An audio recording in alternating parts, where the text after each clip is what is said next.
नमस्कार दोस्तों, स्वागत है मेरे चैनल में आप लोगों का। तो मेरे जितने बड़े भाई बहन और माता पिता हैं मैं उनको प्रणाम करना चाहती हूँ। और मैं आप लोगों को एक बहुत ही प्यारा दर्द भरी विदेशी गीत सुना रही हूँ। मेरा गाना अच्छा लगे तो वीडियो को लाइक शेयर सब्सक्राइब जरूर करें और प्लीज़ मेरे चैनल को ज़्यादा से ज़्यादा सपोर्ट करें। धन्यवाद। अरे बसवा के खुटिया में दुई हो करनिया, अरे दुई हो करनिया, अरे एक बहिनी एक भाई हो विदेशिया, अरे एक बहिनी एक भाई हो विदेशिया।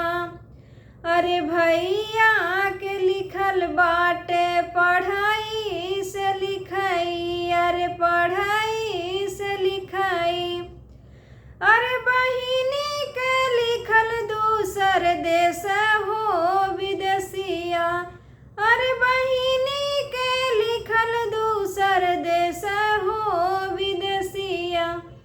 अरे पढ़ी लिख भैया मोरे भईन सयानवा, अरे भईन सयानवा, अरे एक दिन जान बहिनी के देश हो विदेशिया, अरे एक दिन जान बहिनी के देश हो विदेशिया।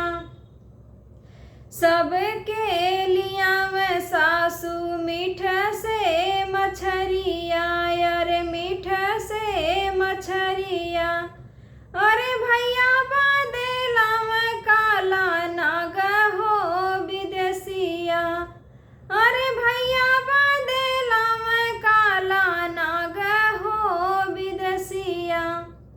अरे सबके लगाम सासू खटिया से मचिया, अरे खटिया से मचिया, अरे भैया बदे बसवा कटा